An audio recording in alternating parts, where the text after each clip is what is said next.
Oriental small-clawed otters, or Asian small-clawed otters, are the smallest species of otters. They are typically found in freshwater habitats such as rivers, wetlands, swamps, and mangroves across South and Southeast Asia, including countries like India, China, Thailand, and Indonesia. They thrive in areas with abundant water sources where they can hunt for food and build dens. The species is currently listed as vulnerable, primarily due to habitat destruction, pollution, and hunting. Wetland degradation and losses due to human activities such as agriculture and urban development pose major threats to their survival. Oriental small-clawed otters have a distinct color pattern that helps them blend into their aquatic and forested environments.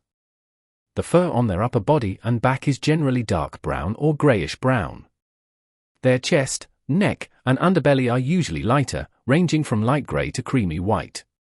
This contrasting color is a key characteristic of the species.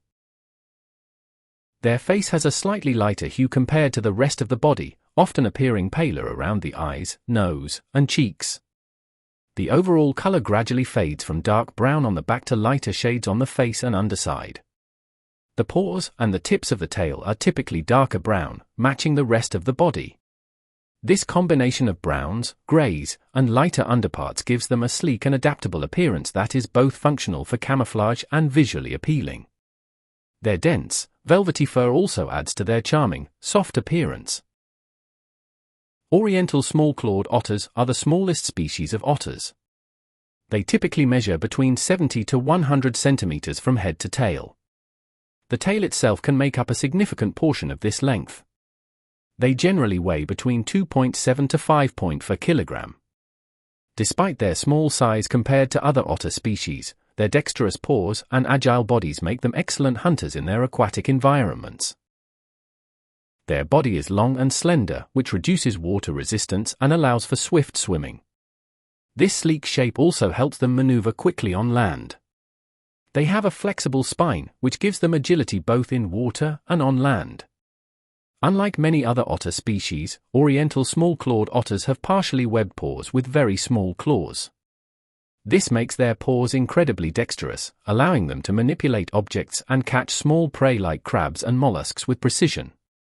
The pads of their paws are highly sensitive, which aids in detecting prey in murky water or hidden in crevices. Their tail is strong and thick at the base, tapering toward the tip. It plays a crucial role in helping them steer and propel through the water. They have a relatively short, broad head with small ears and eyes positioned high on the head, which helps them maintain awareness while swimming. Their whiskers are sensitive to vibrations in the water, helping them detect movement, which is especially useful for hunting underwater.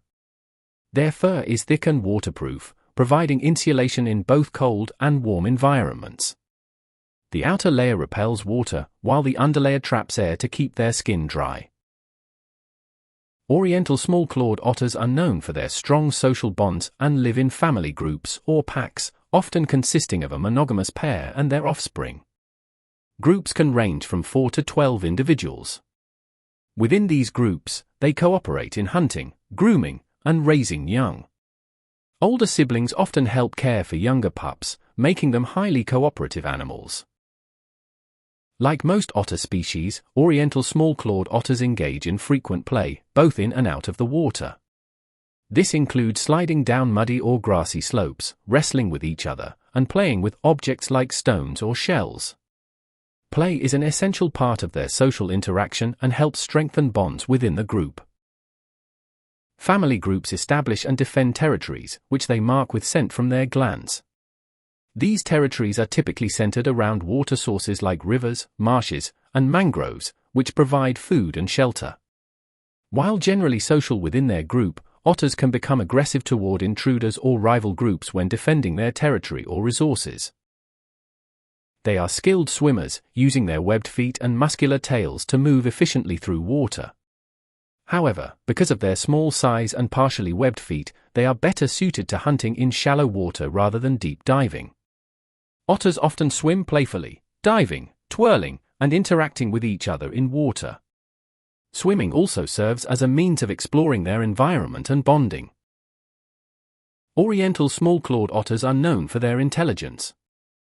They are quick learners and problem solvers, using creative methods to access food or escape from enclosures in captivity. There are occasional reports of otters using tools, such as rocks, to crack open shellfish or crabs. Otters spend a large amount of time grooming their fur to maintain its waterproof quality. They regularly rub themselves on rocks, grass, or other surfaces to keep their coat in top condition. High-pitched whistles are often used for communication between group members, especially to call out when they are separated or looking for each other. It helps maintain contact within the family or group. Short, repetitive chirps are commonly heard when otters are excited or curious, such as during play or while foraging. Chirps are also used during social interactions as a form of greeting or acknowledgement. Loud squeals are often used by young otters or pups to get attention from parents. These sounds can indicate hunger, distress, or the need for comfort.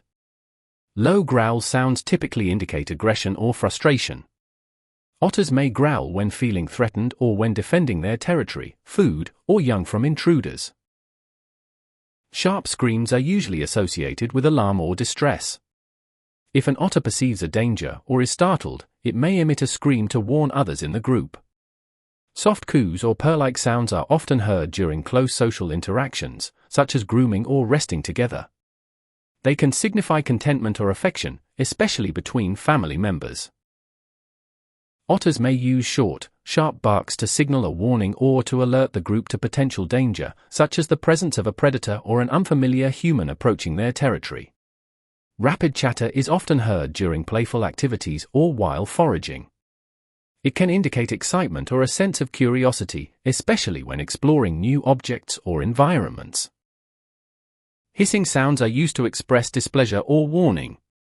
If an otter feels cornered or threatened, it might hiss as a way to deter perceived threats.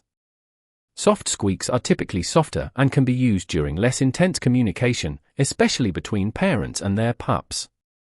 When otters are interacting with one another during feeding or when mildly annoyed, they may produce snorting or grunting sounds. This can also be a way to signal the presence of food. Crustaceans form a major part of their diet. They use their agile paws to dig into mud and crevices to find crabs and crayfish, cracking their shells with their small, sharp claws.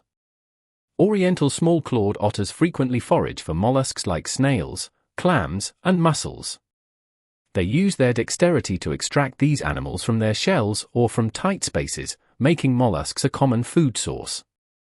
While not the primary component of their diet compared to other otter species, small fish are still a significant food source. They usually hunt in shallow water, where their partially webbed paws help them catch fish more easily. They consume a variety of aquatic insects, such as larvae and adult insects that are found in and around water bodies. Insects are often a supplementary food source. Otters occasionally eat small amphibians like frogs and tadpoles, especially in environments where these are abundant. They catch these with their paws or jaws. Though less common, they may occasionally prey on small mammals or birds, particularly young or weak individuals that they encounter in or near water. However, this is rare and not a major part of their diet. While they are primarily carnivorous, Oriental small-clawed otters are known to occasionally eat fruit or vegetation, particularly if other food sources are scarce. This is more opportunistic and not a regular part of their diet. Unlike some otters that primarily use their mouths to catch prey, Oriental small-clawed otters use their highly sensitive and dexterous paws to feel for prey in mud, under rocks, or in crevices. They rely on touch more than sight to locate food in murky waters. They are better adapted to foraging in shallow water, using their paws to dig through silt or grab small prey, making them more focused on bottom-dwelling animals like crustaceans and mollusks rather than fish that swim in deeper water. Oriental small-clawed otters are generally monogamous, forming lifelong pairs. Once a male and female bond, they remain together and share responsibilities for raising their offspring. Unlike many animals that have a specific breeding season, Oriental small-clawed otters can breed year-round, although in some areas, breeding may peak during the wet season when food is more abundant. The female carries her young for approximately 60 to 64 days before giving birth. During this time, she prepares a den or burrow, often near water, where the young will be raised. A typical litter consists of 1 to 6 pups, with 2 to 3 being the average. Pups are born blind and completely dependent on their parents. They are nursed by the mother for the first few weeks of life. Pups' eyes open at around 40 days old, and they begin to explore their environment soon after. At about 9 weeks of age, pups start learning to swim, often guided by both parents. This is a critical skill for their survival, and the family group plays a role in teaching the young otters. Both parents actively participate in raising the pups. In addition, older offspring may also help care for the new litter, a behavior known as alloparenting. This cooperative care helps ensure the survival of the pups. The parents and the group protect the young from potential predators and teach them how to forage, swim, and use their paws to catch prey. Pups are typically weaned at around 10 weeks, although they continue to rely on their parents for food and guidance for several months after that. Thanks for watching. Please subscribe for even more viewing pleasure. Don't forget, like and comment. Feel free to share.